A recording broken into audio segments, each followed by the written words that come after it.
आप सभी को हार्दिक नमस्कार। आप सब अवगत हैं कि सरकार के 100 दिन पूर्ण होने पर विभिन्न विभाग अपनी उपलब्धियों के संबंध में प्रेस कॉन्फ्रेंस कर रही है। आज की श्रृंखला में हमारे सहकारिता विभाग का तीसरा नंबर है।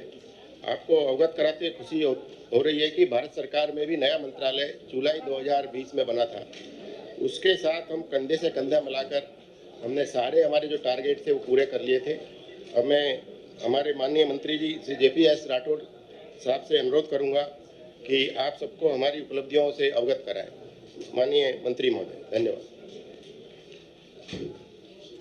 आज के इस पत्रकार वार्ता में उपस्थित सभी हमारे प्रिंट मीडिया, इलेक्ट्रॉनिक मीडिया और मीडिया जगत के सभी पत्रकार बंधुओं, बहनों, सभी छायाकार बंधुओं, कैमरामैन, जो भी यहाँ पर मीडिया से जुड़े हुए लोग हैं, उन सभी को सादर प्रणाम।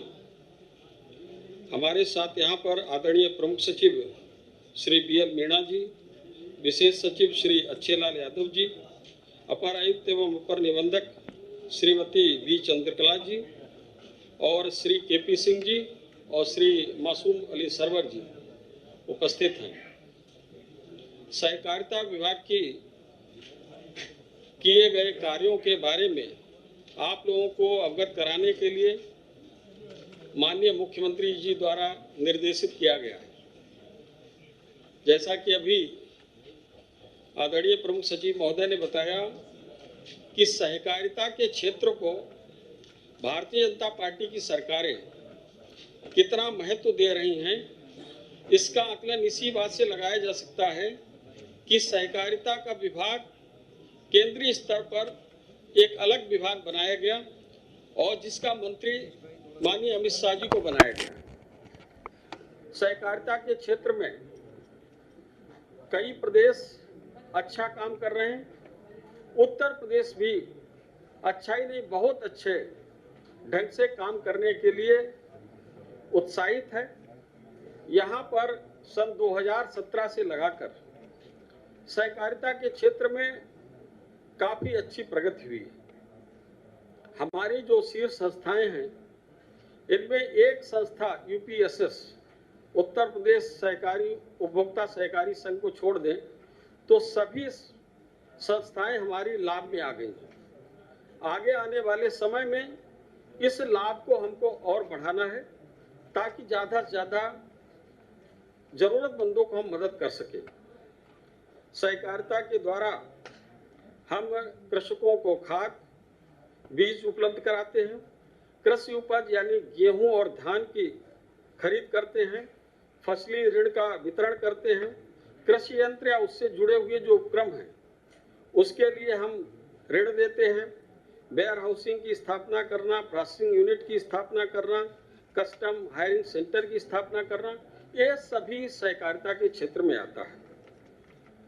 विगत दिनों में हमने फसली ऋण हो, गेहूं की खरीद हो और खाद के वितरण हो, भंडारण की क्षमता हो, सब में उल्लेखनीय प्रगति की है। पिछले 100 दिन में लगभग 5000 करोड़ रुपया का फसली ऋण वितरण का काम हमारी जिला सहकारी बैंकों के द्वारा किया गया है और ये पिछले साल के मुकाबले जो हम इसी दिनों में लगभग 3200 करोड़ ही वितरित कर पाए थे, इस बार इसमें वृद्धि की गई है। और आपको अवगत कराते हुए ये भी अच्छा लग रहा है कि 2017 से पहले पूरे साल में भी इतना कृषि ऋण वितरण नहीं हो पाता था। हमारे विभाग द्वारा जो बैंकें काम कर रही हैं केवल सहकारिता विभाग की जो बैंक हैं वो कृषकों को फसली ऋण 3% दर पर देती है, बाकी सभी राष्ट्रीयकृत बैंकें 4% पर देती हैं। 1% कम ब्याज दर हम उसका घाटा जो है उत्तर प्रदेश सरकार द्वारा पूरित किया जाता है। इसके लिए माननीय मुख्यमंत्री जी ने बड़ी उदारता से हमको 300 करोड़ रुपया दिया है और ये भी कहा है कि अगर अतिरिक्त भी जरूरत पड़ेगी तो उस धनराशि को भी उपलब्ध कराया जाएगा ताकि कृषकों को समय से और सस्ते दर पर फसली ऋण मिल सके। साथ ही साथ आपको जानकारी देनी है कि गेहूं खरीद जब से नई सरकार का गठन हुआ है, हमारी गेहूं खरीद पर प्रायोरिटी रही है। इस वर्ष यद्यपि मार्केट में जो मूल्य है गेहूं का वो भी अच्छा रहा, लेकिन इसके बाद भी जो भी हमारे सहकारी सेक्टरों पर जो कृषक अपना गेहूं बेचने के लिए आए उनका भुगतान हमने 72 घंटे में करने का निर्देश दिया। उसका असर ये हुआ कि लगभग 95% किसानों का गेहूं का भुगतान 72 घंटे में हुआ, जो भी एक रिकॉर्ड है। और वर्तमान समय तक 97% तक भुगतान हम किसानों का कर चुके हैं। 2-3% केवल उन्हीं किसानों को बचा है जिनके खाते मिसमैच हो रहे हैं। तो इस तरीके से समय से किसानों का गेहूं का भुगतान भी हमारे विभाग द्वारा कराया जा रहा है। इसी तरह से हम बहुत सी जो चीनी मिलें हैं, कोऑपरेटिव की भी चीनी मिल हैं, कुछ प्राइवेट भी हैं, जिनको हम अपनी बैंकों के द्वारा ऋण देते हैं।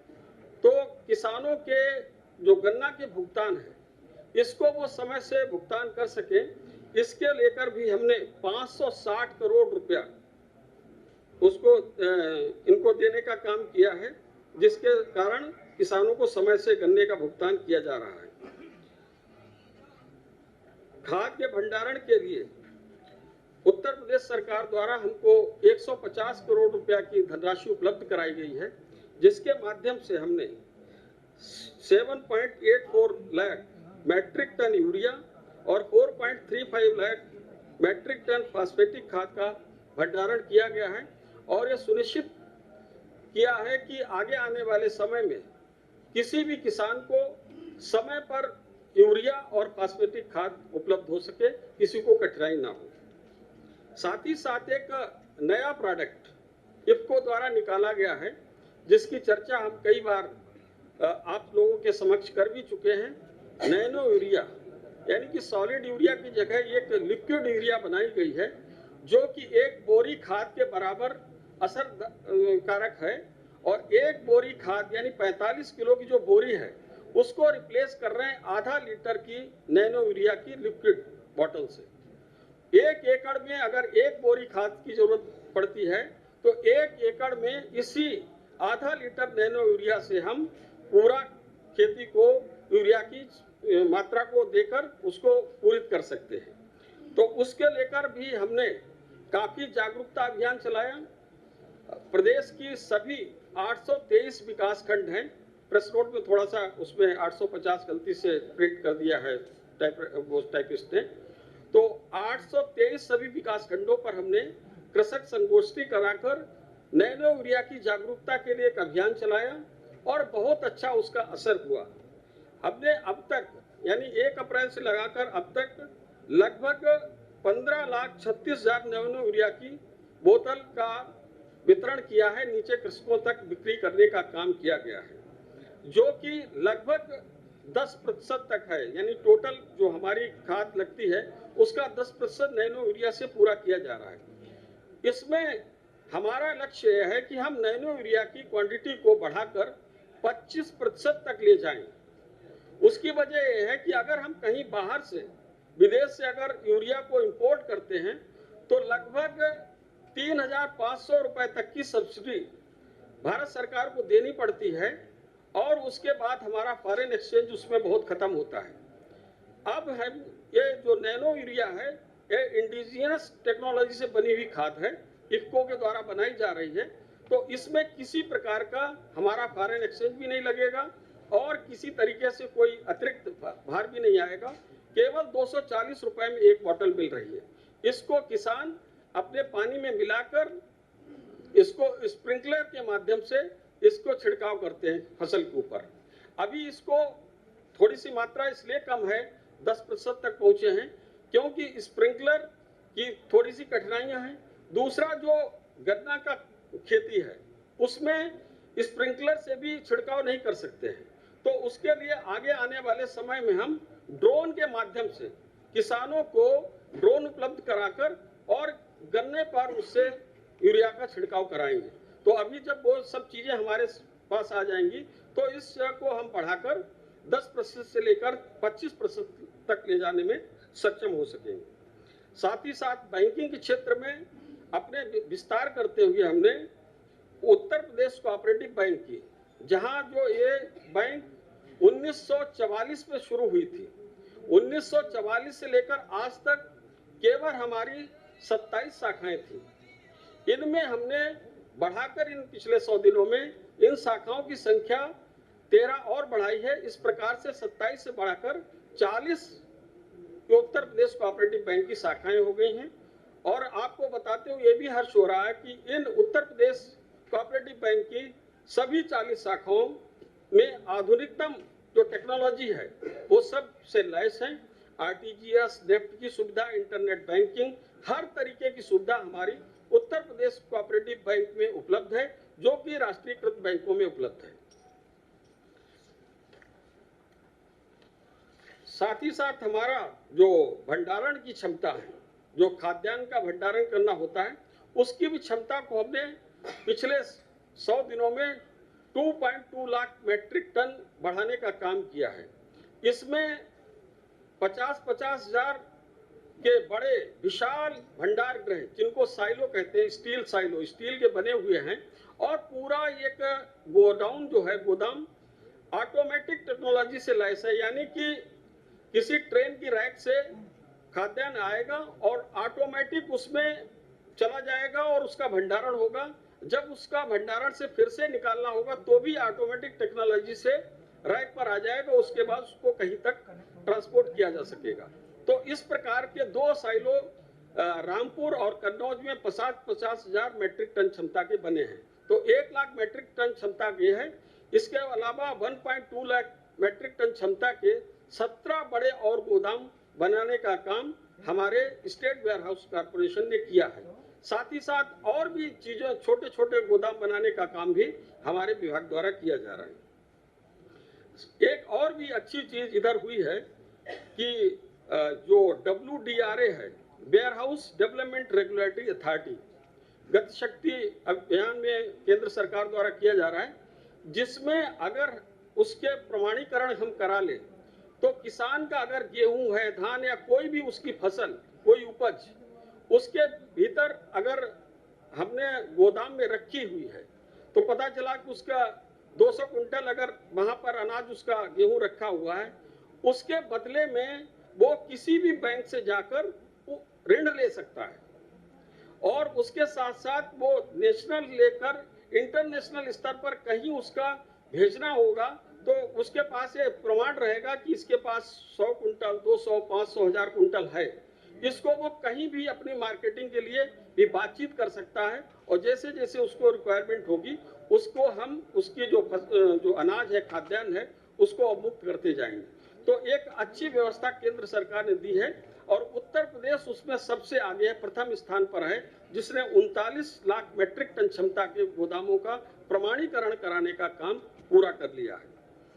साथ ही साथ जिस काम में हम काफी हद तक पीछे हुए थे, 5000 हमारी लगभग सहकारी समितियां हैं। आज की डेट में तो 5800 तक आ गया है, पुराना रिकॉर्ड है, जिसमें 5800 सहकारी समितियों का पूरा विवरण हमने पोर्टल पे डालकर ऑनलाइन कर दिया है। उसकी परिसंपत्तियां क्या हैं, उसमें क्या क्या काम होता है, उसमें किस किस प्रकार से गतिविधियां होती हैं, ये सभी चीज़ों को अपने ऑनलाइन पोर्टल पर डालकर हमने डिजिटलाइजेशन करने का काम किया है। इसके साथ साथ बहुत सी हमारी जो पैक्स हैं, यानी कि प्राइमरी एग्रीकल्चर क्रेडिट सोसाइटीज, जिसको आम भाषा में साधन सहकारी समितियां कहते हैं, इनमें भी बहुत लंबे समय तक इनके बारे में कुछ नहीं हो रहा था, इनकी समितियों का ऑडिट नहीं हो रहा था। तो इन 6400 पैक्स समितियों का हमने ऑडिट कराने का काम भी पिछले 100 दिन में पूर्ण किया है। साथ ही साथ जो हमारा आवास संघ है उसके द्वारा, हमारी बैंकों के द्वारा आवास के ऋण भी दिए जाते हैं, जिसकी सीमा अभी तक 30 लाख थी। मैं जब गाजियाबाद, नोएडा उधर प्रवास पर गया तो कुछ लोगों ने कहा कि ये हमारी सीमा जो 30 लाख है यहाँ के हिसाब से बहुत कम है, तो क्योंकि यहाँ पर तो उसमें तो कुछ भी नहीं मिलता है। तो हमने विचार करके अपने विभाग के अधिकारियों के साथ इस सीमा को बढ़ाकर 30 लाख से बढ़ाकर 75 लाख कर दिया है। साथ ही साथ ये अभी 100 दिन की योजनाएं हैं। थोड़ा सा हम जो हमारी भावी योजनाएं आगे हम क्या करने जा रहे हैं उस पर अगर चर्चा करें तो माननीय अमित शाह जी ने अभी देखा होगा सहकार से समृद्धि पर किस तरीके से जो हमारी प्राथमिक पैक्स सोसाइटीज है इसको सुदृढ़ीकरण के लिए एक अभियान चला रखा है। तो इसका कंप्यूटराइजेशन, डिजिटलीकरण सब कुछ कराने के लिए प्रति पैक्स 3.91 लाख रुपए देने का काम केंद्र सरकार ने किया है, जिसमें केंद्र सरकार के हिस्सा 60% होगा और 40% हिस्सा प्रदेश सरकार को होगा। तो लगभग 4 लाख रुपया प्रति पैक्स देंगे। तो इससे पूरी तरीके से हमारे जो पैक्स हैं, प्राथमिक सोसाइटीज हैं, वो हमारी कंप्यूटरीकृत होगी, सॉफ्टवेयर से अपलोड होगी और सभी प्रकार का डाटा उनके पास रहेगा और उनके द्वारा हम छोटे छोटे जो भी व्यापारिक लेन देन है वो सब भी आसानी से हो जाएंगे। उन पैक्स को हम जिला सहकारी बैंकों से जोड़कर अच्छी तरीके से उसका संचालन कर सकेंगे। साथ ही साथ इन पैक्स के लिए एक बहुत बड़ी योजना माननीय अमित शाह जी ने बनाई है, जिसके माध्यम से प्राथमिक सहकारी समितियां और जो सहकारी समितियां हैं उनके द्वारा कॉमन सर्विस सेंटर के साथ साथ कोल्ड स्टोरेज और भी गतिविधियों के साथ साथ एक नई चीज भी जोड़ी जा रही है, जिसमें पेट्रोल पंप और गैस एजेंसी का संचालन भी ये प्राथमिक सहकारी समितियां कर सकेंगी। इसकी भी एक योजना हमारे द्वारा बनाई जा रही है और आगे आने वाले समय में हमको पैक्स के जो नए सदस्यों को जोड़ने के लिए हमने लक्ष्य लिया है कि 5 लाख कृषकों को पैक्स की समितियों से जोड़कर और उनको जो सहकारिता विभाग द्वारा सुविधाएं हैं उनको प्रदान कराने का आगे समय में काम करेंगे। साथ ही साथ हमारी जो साथ जुड़ी हुई इफ्को है उसके द्वारा भी आगे आने वाले समय में उत्तर प्रदेश में भी इसके 2 प्लांट हैं, आंवला में और फूलपुर में, जहां पर नैनो यूरिया का उत्पादन प्रोडक्शन शुरू करने का उनकी योजना है और संभवतः अक्टूबर माह से 2 लाख बॉटल आंवला में, 2 लाख बॉटल फूलपुर में उत्पादन शुरू करने का लक्ष्य इन्होंने तय कर रखा है। तो उसके कारण भी हमको बहुत सुगमता पूर्वक यूरिया का जो आवश्यकता है वो पूरी हो जाएगी। साथ ही साथ हमने उत्तर प्रदेश कोऑपरेटिव बैंक की जो शाखाएं हैं इसको हमने 27 से बढ़ाकर अभी 40 किया है। इसको हम इसी वर्ष बढ़ाकर 40 से 50 करेंगे और अगले 5 सालों में इसकी संख्या बढ़ाकर 100 शाखाओं की करने की हमारी योजना है। और जहां पर हमारी जिले की सहकारी बैंक नहीं है वहां पर हम प्राथमिकता से इन उत्तर प्रदेश कोऑपरेटिव बैंक की शाखाओं को खोलने का काम करेंगे। इस प्रकार की योजनाएं जिनकी चर्चा के लिए हम आप लोगों के बीच में आए हैं और सहकारिता विभाग एक बहुत संभावनाओं वाला विभाग है जिसमें बहुत सा काम होना था, अभी तक नहीं हो पाया है। अपनी चुनौतियां भी हैं इस विभाग में, क्योंकि पिछली जो सरकारें थी उन्होंने गड्ढे नहीं खाइयां खोद के रखी हैं। उन खाइयों को भरते भरते पिछले 5 साल में कुछ पूरा हुआ है, अभी भी थोड़ी सी दिक्कतें हैं, उनको पूरा करके और उनके ऊपर बिना कोई आरोप प्रत्यारोप करते हुए हम अपने कार्य को और आगे बढ़ाने के लिए संकल्पबद्ध हैं। और निश्चित रूप से आगे आने वाले समय में सहकारिता विभाग द्वारा अच्छे तरह से काम किया जाएगा और कृषकों को, ग्रामीणों को जितनी भी सुविधाएं हो सकेंगी हम अपने विभागों के द्वारा, संस्थाओं के द्वारा देने का काम करेंगे। आप लोगों ने हमारी बातों को ध्यानपूर्वक सुना है, इसके लिए बहुत बहुत धन्यवाद जी। जो पहले एक मिनट वो खड़े हुए उनको दीजिए। हाँ बोलिए।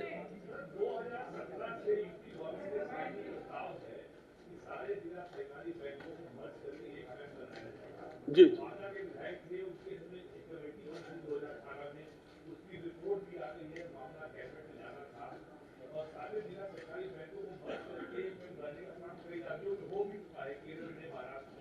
नहीं, वहाँ भी नहीं हुआ। ऐसा है, आप मैं पूरी पूरी बात बता दूं कि केंद्र सरकार ने स्पष्ट रूप से कह रखा है कि हमको इस योजना को 3 टायर सिस्टम में रखना है, यानी Uttar Pradesh cooperative bank, district cooperative bank और फिर नीचे पैक्स। तो 3 टायर सिस्टम को डिस्टर्ब नहीं करना है। पैक्स, प्राथमिक, इनको ये 3 टायर सिस्टम है एक तरीके से, पैक्स, जिला सहकारी बैंक और उत्तर प्रदेश कोऑपरेटिव बैंक। तो 3 टायर सिस्टम को अभी डिस्टर्ब नहीं करना है, लेकिन फिर भी इसके कुशल संचालन के लिए जो व्यवस्था की आवश्यकता होगी उस पर हम अधिकारियों के साथ विचार विमर्श चल रहा है। और जो आपका जो कंसर्न है उसको निश्चित रूप से वो हमारा भी कंसर्न है। हम चाहेंगे कि उनका सही से संचालन हो।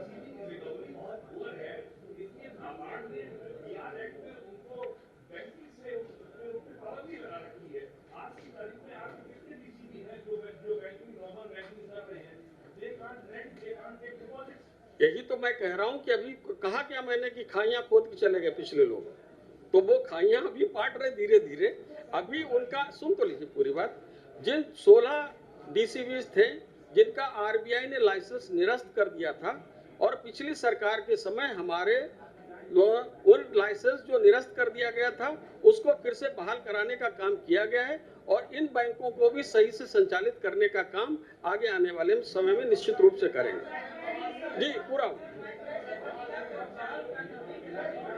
1 मिनट। हाँ,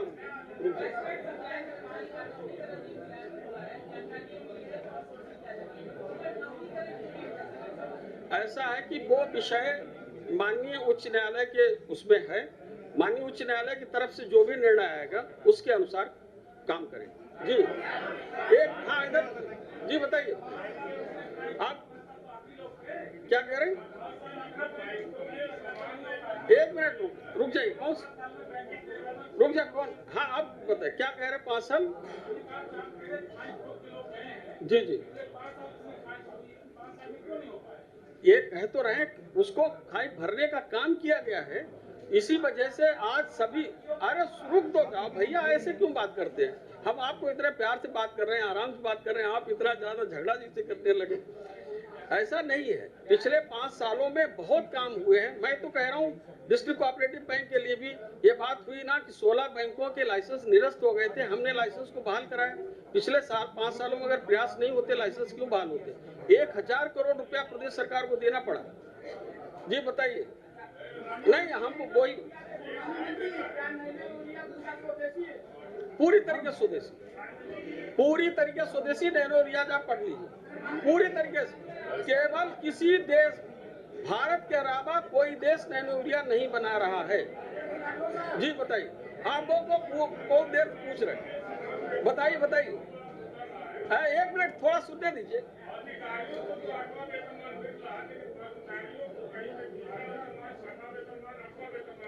जी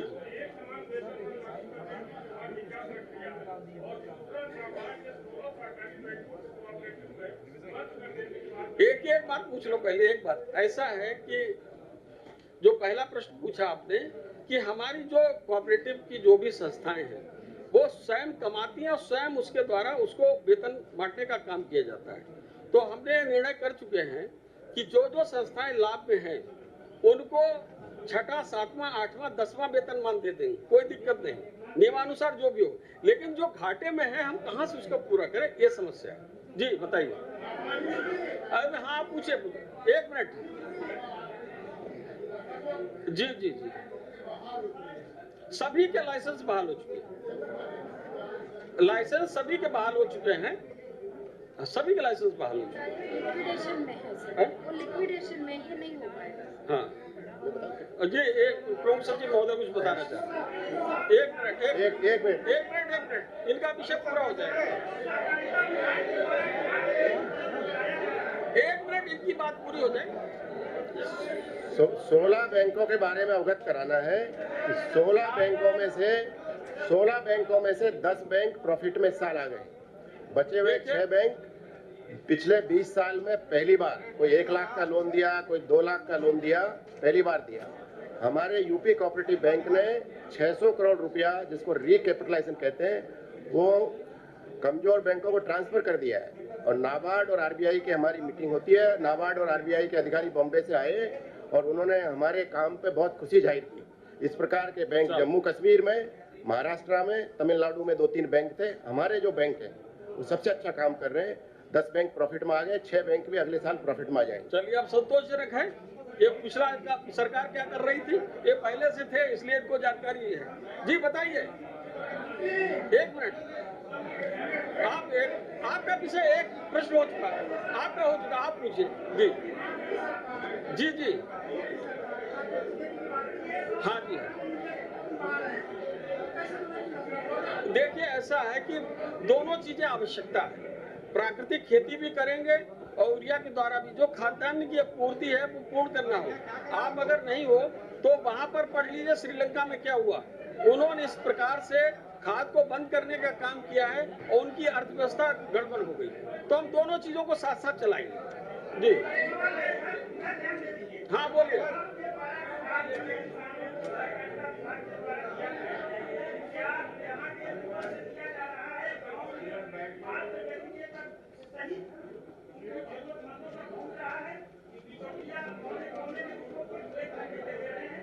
जब पूरी तरीके से कमेटी नहीं है, मैं स्वयं मॉनिटरिंग कर रहा हूं रोज, और आपको बता देना चाहता हूं, अगर कहीं कोई शिकायत आएगी तो एक तो आएगी नहीं, अगर आ जाए तो तुरंत आपको मैं अपडेट करूंगा, यहाँ शिकायत आई थी, ये कार्रवाई कर दी है।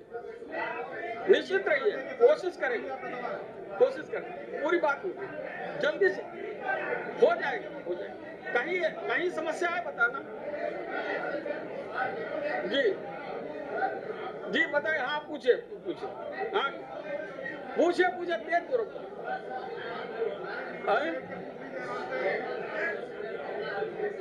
क्या कह रहे हैं? देखिए, ऐसा है ना, जब हमारा काम बढ़ेगा, कह तो रहे हैं, फैक्ट्स को मजबूत करेंगे, वहां पर तमाम तरह की सुविधाएं देंगे, पेट्रोल पंप गैस एजेंसी तक खोलेंगे, तो निश्चित रूप से रोजगार के साधन बढ़ेंगे, तो रोजगार बढ़ेगा।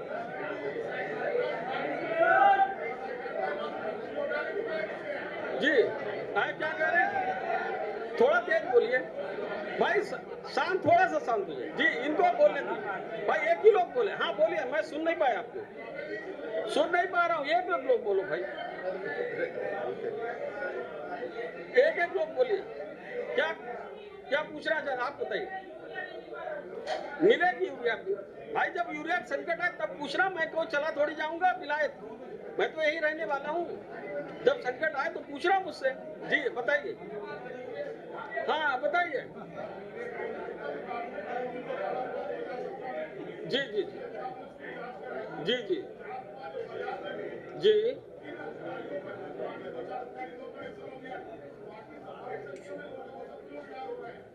ऐसा है कि जो भी एक गड़बड़ हुआ है उसके बारे में अगर संज्ञान कोई बात आती है, माननीय मुख्यमंत्री जी ने कह दिया है कि हमारा जो गड़बड़ियों के लिए या भ्रष्टाचार के लिए जीरो टॉलरेंस नीति अपनाएंगे। सहकारिता विभाग भी उसी तरीके से काम करेगा। अगर कहीं कोई बात आती है तो उस पर कठोर से कठोर कार्रवाई होगी। आप ये कह रहे हैं कि कुछ कार्रवाई आगे बढ़ी ना, तो आगे और बढ़ेगी। और जिस तरीके से भाई, तो अपनी प्रक्रिया है, एफआईआर और जांच को चल रही है, निश्चित रूप से उनके खिलाफ, दोषियों के खिलाफ कार्रवाई होगी। जी जी जी जी। नहीं, जब उनकी आवश्यकता होती उस हिसाब देते, बताया ना, अभी हमने 560 करोड़ रुपया अभी दिया है ना।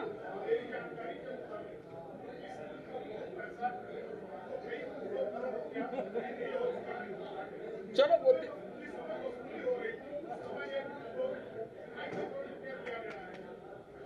आवश्यकता के अनुसार हम एक बिजनेस करते हैं ना। हमारी उत्तर प्रदेश कोऑपरेटिव बैंक लगातार प्रॉफिट में है, और अगर कोई इस प्रकार की बात आती है देखेंगे। लेकिन अगर कोई बिजनेस हमारे साथ कर रहा है, उसको पैसे की जिस समय आवश्यकता होगी तो हमको देना पड़ेगा उसको। जी नहीं, नियमों को नहीं हटा देंगे, वो बिजनेस है।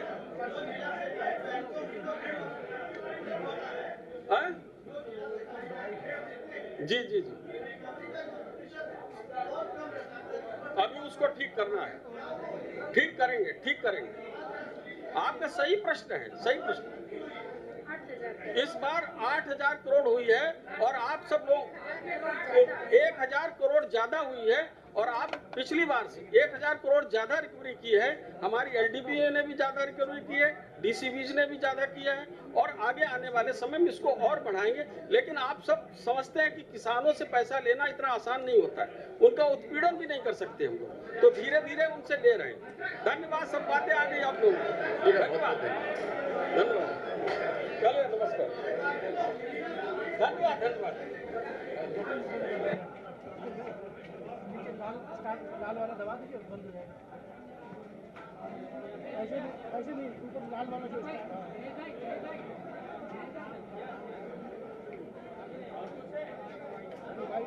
नीला हरा आ जाएगा।